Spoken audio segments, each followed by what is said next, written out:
Olá a todos, bem-vindos à disciplina de Matemática 1, que terá sua continuidade de forma remota a partir dessa semana.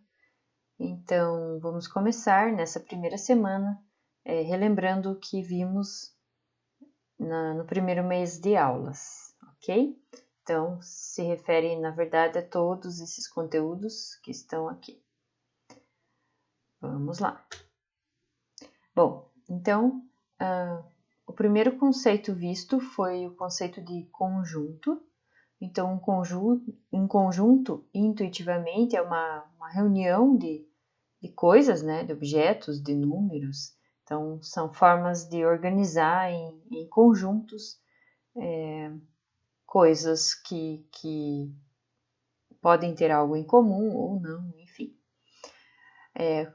Qual é a notação que a gente utiliza para conjuntos? Então, a gente estabelece, né, costuma utilizar letras maiúsculas do nosso alfabeto. Então, por exemplo, A, B, C, X maiúsculo. Na verdade, é X e Y a gente reserva mais para as variáveis, mas poderia ser também para conjuntos se forem maiúsculas. E como a gente representa esses conjuntos? Então, a gente pode listar todos os elementos deles ou escrever de uma forma mais compacta, dando uma propriedade do conjunto. Então, por exemplo, eu poderia dizer que o conjunto A é o conjunto do número 1, 2, 3, 4, 5. Ou eu também poderia escrever que o meu conjunto A é o conjunto formado por todos os números x, tal que x é um número natural e x é maior ou igual do que 1 e menor ou igual do que 5. Desculpem, aqui ficou um pouquinho para fora. Deveria ser aqui dentro. Então, essa é uma forma de representar. Então, aqui na frente a gente diz como a gente vai chamar o elemento, a gente, na verdade, lista os elementos aqui, né? Coloca aqui essa posição do elemento e aqui as propriedades. Muitas vezes a gente acaba escrevendo assim: conjunto A é o conjunto dos números naturais. Então, para ficar um pouco mais encurtado, né? Ao invés de escrever x e aqui x de novo, a gente já pega essa condição de pertencimento a algum conjunto, pode ser naturais, reais, enfim, e já coloco ele aqui. Então, são todos os números naturais, tais que satisfazem a condição dada. Ok? Então, são formas de denotar conjuntos.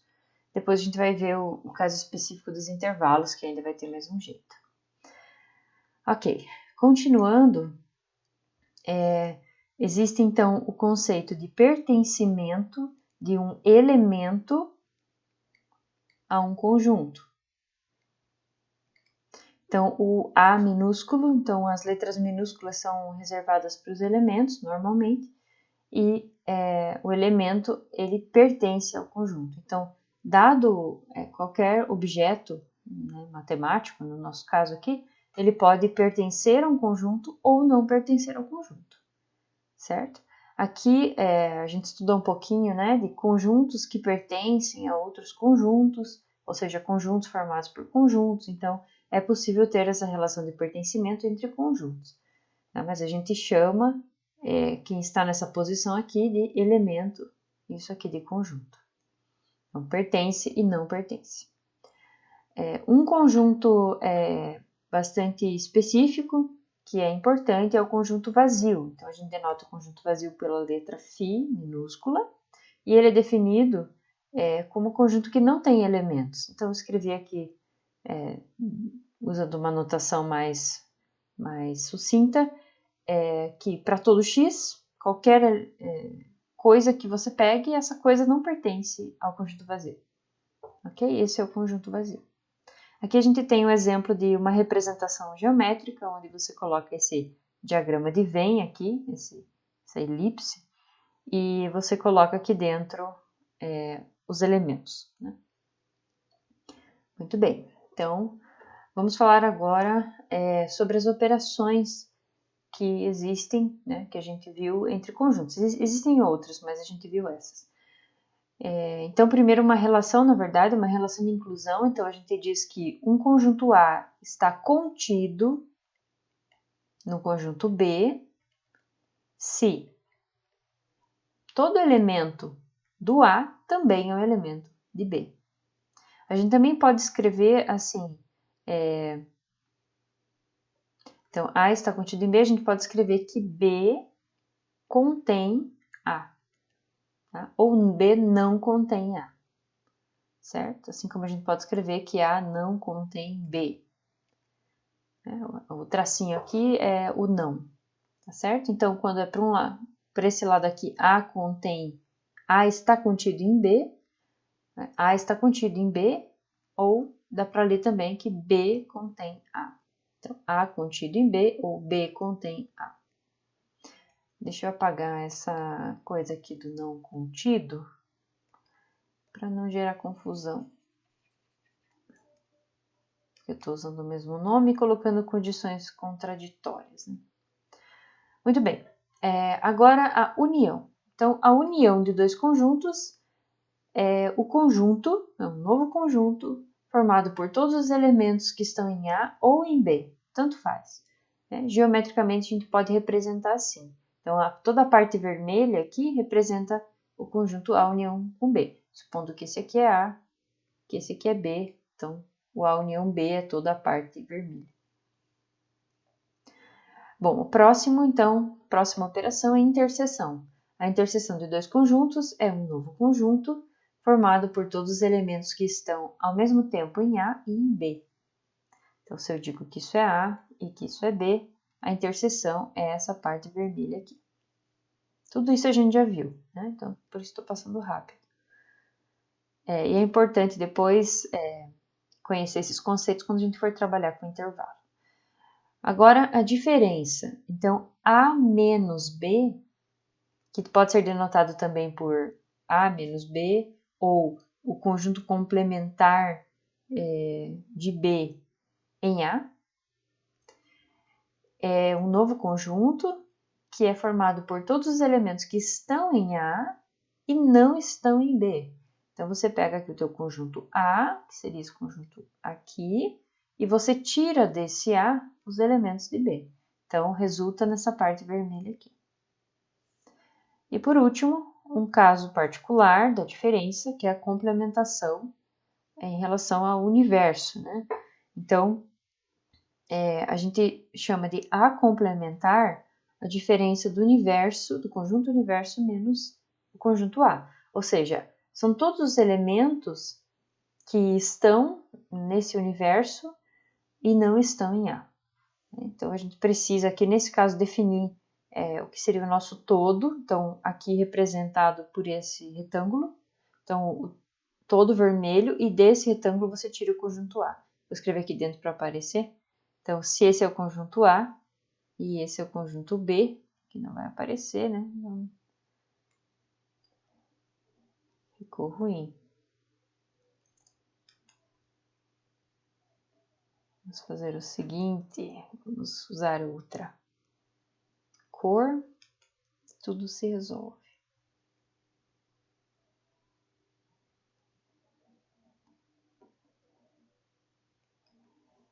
Então, esse é o conjunto A e esse é o conjunto B. E o universo é representado pelo retângulo, né? No caso aqui, a gente não tem o conjunto B, ele não está fazendo nada. A gente poderia apagar essa linha, que ela não vai interferir na delimitação da região vermelha, né?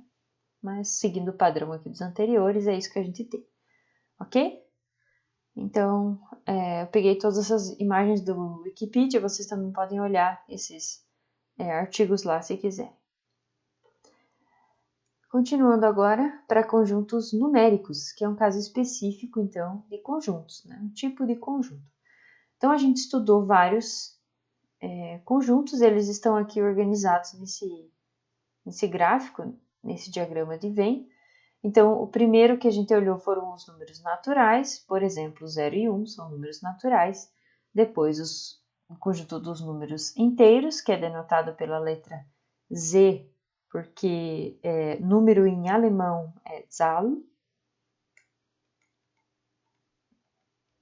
Uma curiosidade aí. Por exemplo, menos 1, menos 2 são números inteiros. Esse conjunto é expandido para o conjunto dos números racionais, que inclui as dízimas periódicas, porque elas podem ser transformadas em fração, elas são frações, né? E todas as frações, tanto negativas quanto positivas. Né? Frações não inteiras estão aqui fora, e os números inteiros são também frações, com denominador 1, aí eles estão aqui dentro. Em seguida, a gente fala que existem números que não são representados por frações. Então, por exemplo, o π, o e, o raiz de 2, inclusive a gente mostrou a irracionalidade do raiz de 2.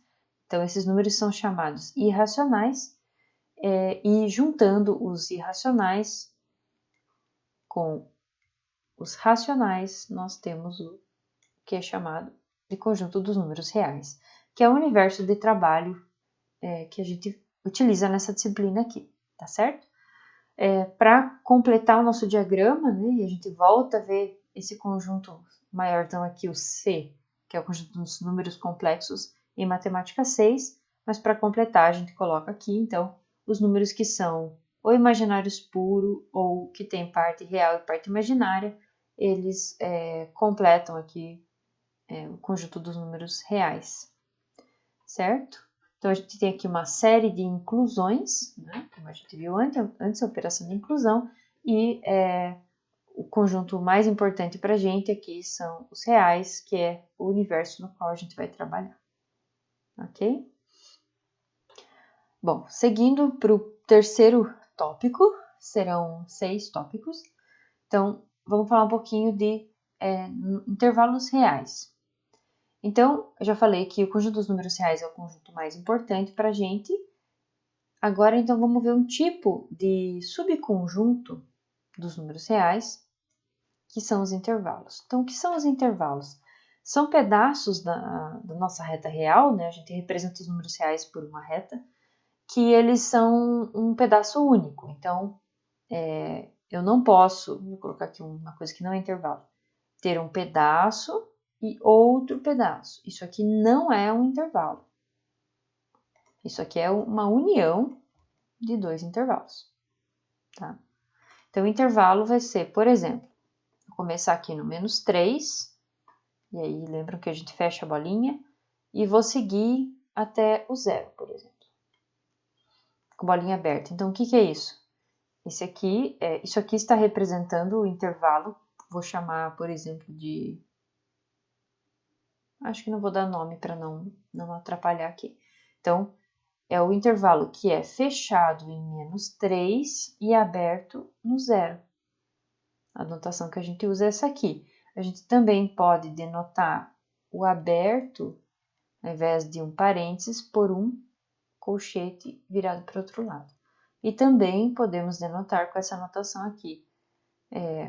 São todos números reais, tais que são maiores ou iguais a menos 3 e menores do que 0. Estão lembrando? Então, esse intervalo aqui é o intervalo semi-aberto ou semi-fechado. A gente pode ter intervalos que são totalmente fechados, né? Então, por exemplo, aqui do 5 até o 1. 2 bolinhas fechadas. O que significa isso? É o intervalo do 1 até o 5. Não pode escrever trocado aqui. Tá? O menor e o maior. Que pode também ser escrito da seguinte forma.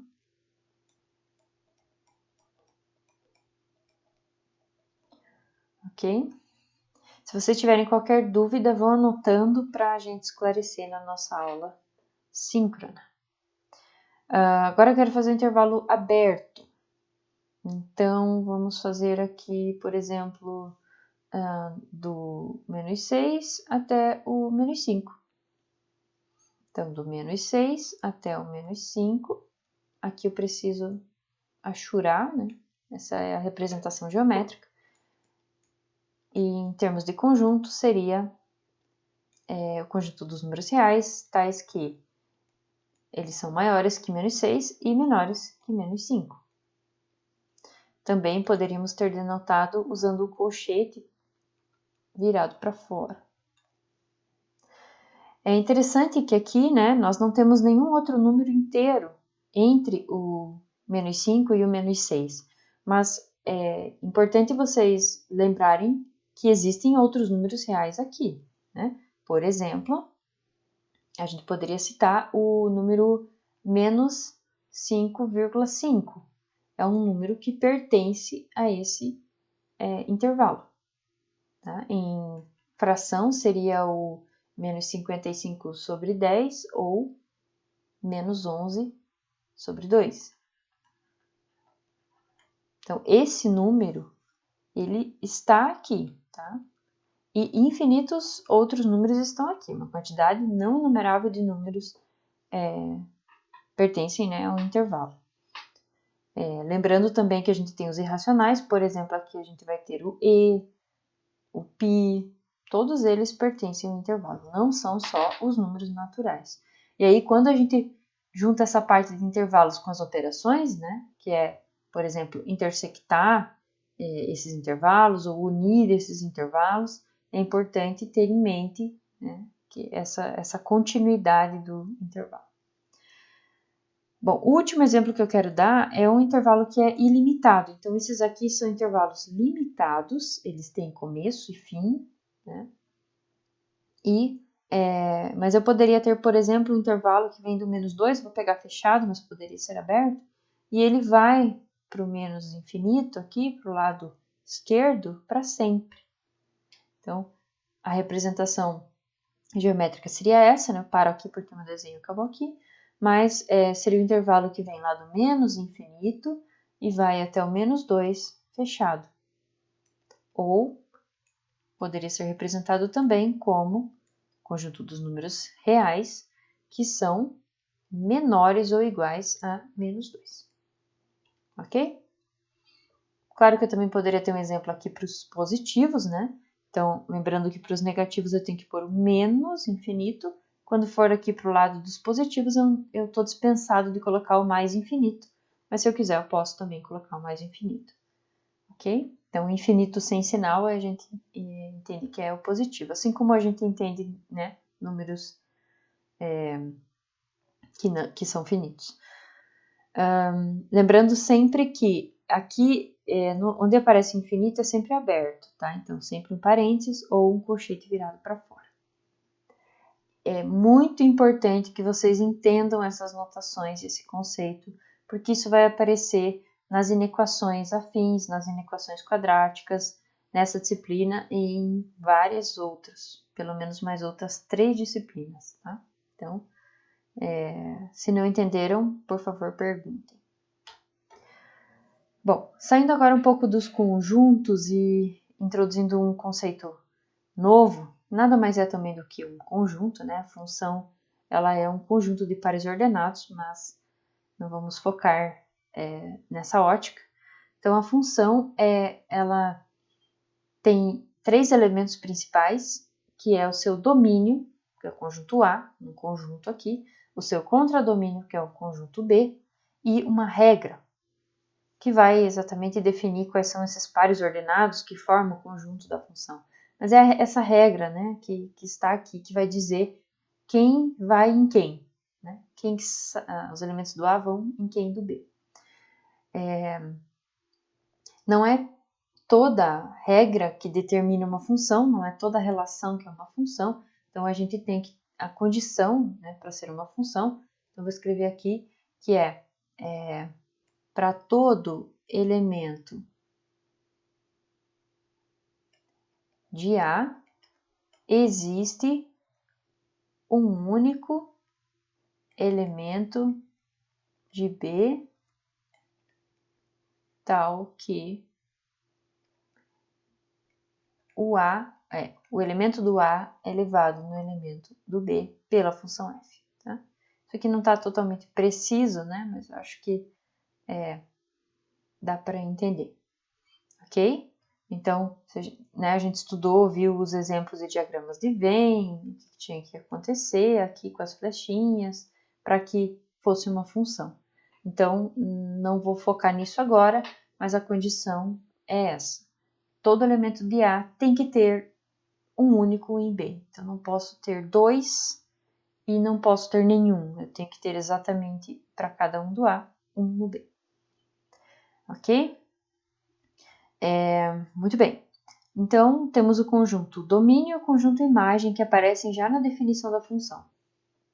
A gente pode definir, então, desculpa, acho que eu falei errado, é domínio e contradomínio. O conjunto imagem, ele não aparece aqui explicitamente. A gente define o conjunto imagem da função f como todos os elementos do conjunto do B, né, do contradomínio, que satisfazem a seguinte condição, que para os quais existe um elemento do A que recebe, né, que é levado nele. Então, repetindo, o conjunto imagem da função f é formado por todos os elementos do conjunto B, tais que existe um elemento do conjunto A que tem ele como elemento imagem. Então, todo mundo que tem flechinha chegando aqui vai ser elemento do conjunto imagem, tá certo? O conjunto imagem da função f, ele é um subconjunto do conjunto B, pode ser igual, inclusive, né? É um subconjunto do contradomínio. Aliás, eu poderia, ao invés de usar A e B, né, que são nomes mais genéricos, nomes que não dizem muito, eu poderia usar ali essa notação que eu defini aqui em cima, de domínio e contradomínio. Então, deixa eu escrever aqui, contido no contradomínio de F. Ok? Então, a imagem é uma coisa que está no contradomínio, na chegada. A gente pode falar em conjunto imagem, a gente pode falar em imagem do elemento, né? Então, a imagem do F, desculpa, a imagem do X pela F é o Y. Agora, o conjunto imagem, aí é formado por todos os elementos que são imagem de alguém do domínio. Então, a gente acaba usando a mesma palavra, mas são estruturas diferentes. Ok, então essas são as funções. A gente viu vários exemplos de funções. E uma coisa que a gente faz com as funções é olhar o gráfico delas. Então, eu recuperei aqui, né, na verdade, gráficos que eu usei na aula lá de Matemática 6, que são as funções polinomiais.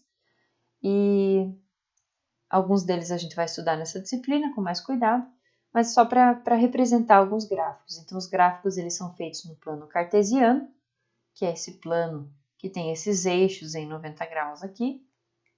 A gente tem que ter aqui uma escala no eixo X, uma escala no eixo Y, preferencialmente, no caso de matemática, usar a mesma escala nos dois, salvo exemplos de aplicação que não seja possível, né, desenhar. Mas essa é a ideia. Então, a gente viu que uma condição para descobrir se uma curva é um gráfico de uma função é a gente traçar retas horizontais pelo gráfico e por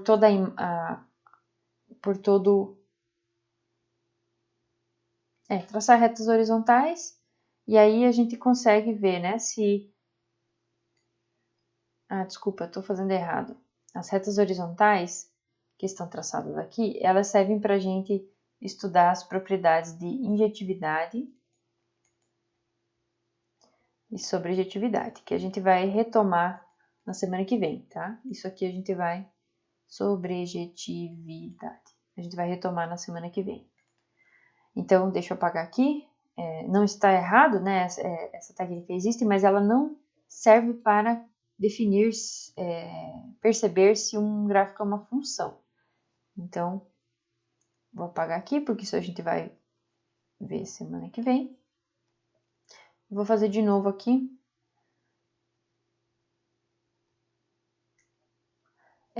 Retas verticais, na verdade, né? Então, traçando retas verticais por todo o domínio da função, eu tenho que encontrar sempre uma parte do gráfico.